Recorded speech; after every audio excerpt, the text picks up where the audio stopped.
Welcome back, historians. Justin here. Now, when you think of geography, what comes to mind? I bet you thought of maps.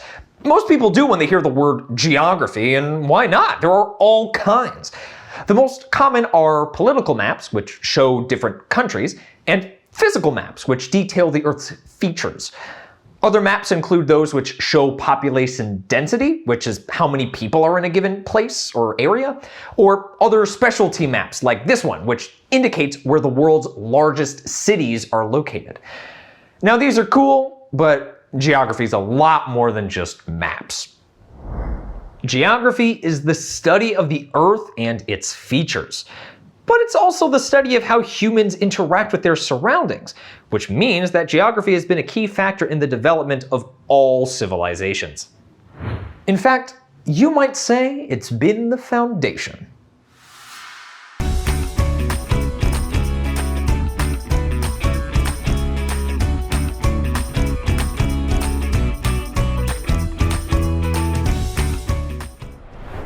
Our objectives today are to identify and explain the 5 themes of geography, describe how the 5 themes are interrelated and affect the world around us, and apply the 5 themes to the study of different places, regions, and cultures.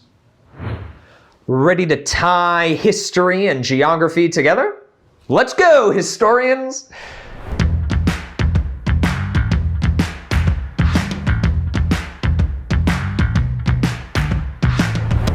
You may already know that 70% of the Earth is covered by water, but most of that is salt water and thus not drinkable. Early civilizations developed near sources of fresh water, which is essential for humans. They needed it to irrigate crops and water animals, to act as a source of transportation, and most importantly, to drink. As we continue to look at where early civilizations were located, you will find over and over again that a water source is key. In fact, it's so important that today, as we break down the 5 themes or parts of geography, we'll be using water as a point of reference for all of them. Our first theme is location. You can have 2 types of location, absolute or relative. Absolute location means an exact location. To identify absolute location, we use grid coordinates or maybe even an address. Relative location is different. It's a location in relation to something else, like a river or a lake. For example, the ancient city of Memphis was located on the banks of the Nile River, close to the present-day location of Cairo.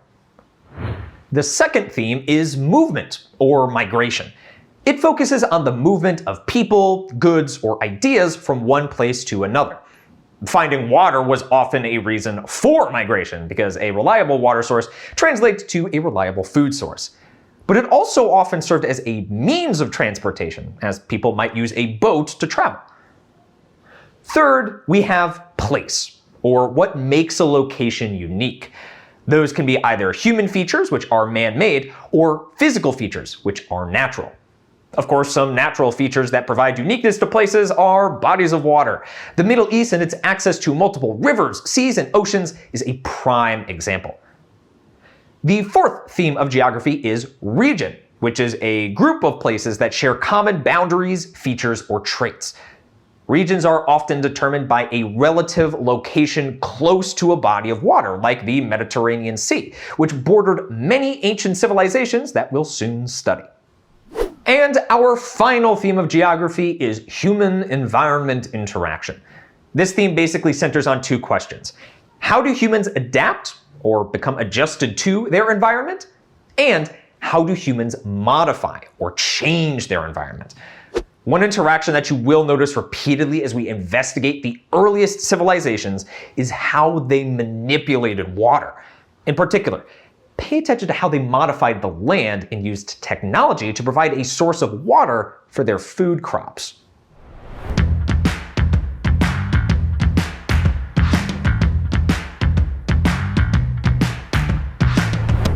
Okay, so we've looked at the 5 themes individually, but we also have to see them as interrelated since each one affects the others.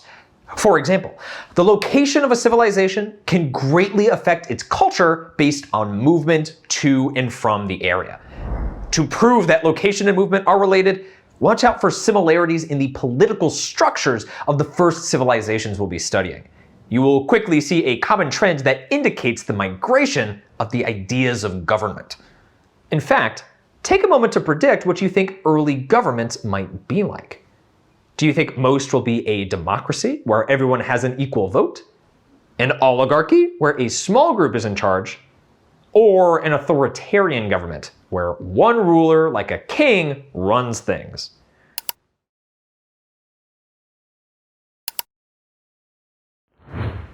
We'll see if you're right soon enough. A second example is the connection between interaction and place.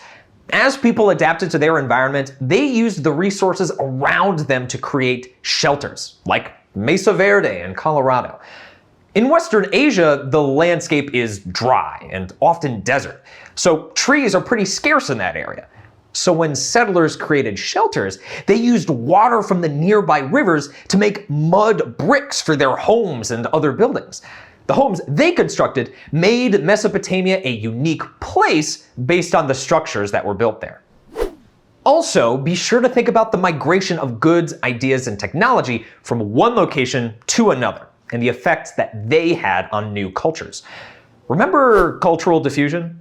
And the three ways that characteristics are spread from one culture to another?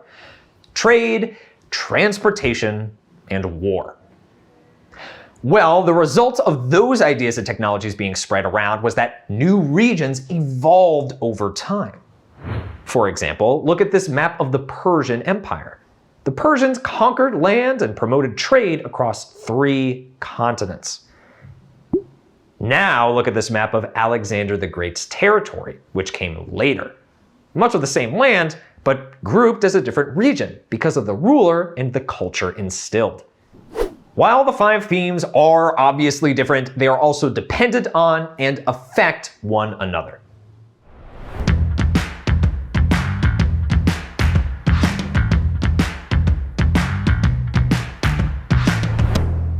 Now let's apply the 5 themes of geography to some of the civilizations we're going to be studying. For location, let's take another peek at our map showing different cultural hearths from around the world. This map helps us to organize their relative locations to some of the Earth's physical features, as well as to one another. Do you notice anything about the map that you might want to explore later? Take a moment to write down possible topics for investigation. Let's think about the theme of movement here. In particular, consider the cultural diffusion that took place between the first 2 ancient civilizations that we'll look at, Mesopotamia and Egypt. It's well documented that city-states in those 2 regions conducted trade with one another, which makes sense, they're neighbors. But cultural characteristics spread from both Mesopotamia and Egypt to other locations, sparking new civilizations that adopted traits from those 2 and created new cultural characteristics of their own. The concept of regions helps explain many similarities found among ancient civilizations and the way they were grouped.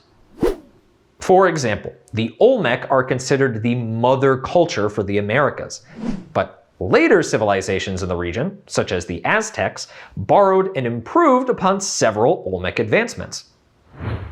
Interaction between humans and their surroundings was the focus of a lot of technology in these early civilizations, which then led to further development.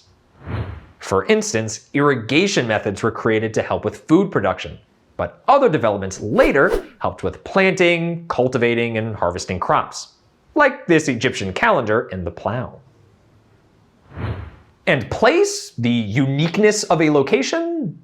Well, we're going to see plenty of examples of places that are fascinating and awe-inspiring. Some natural, others man-made, many completely one-of-a-kind, and others eerily similar.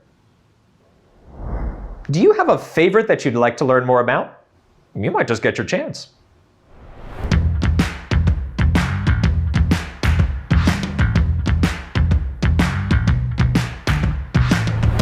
Now that you're familiar with the 5 themes of geography, it's easier to understand that they are interrelated and essential in the study of ancient history.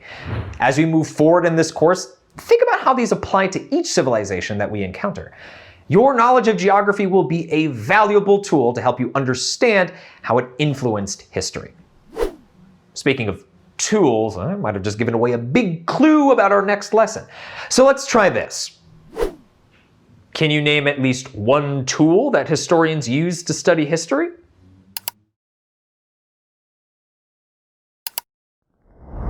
Sorry, but you're going to have to wait till next time to find out if you're right. Until then, historians, keep uncovering the past and looking to the future. And of course, remember to always be clever.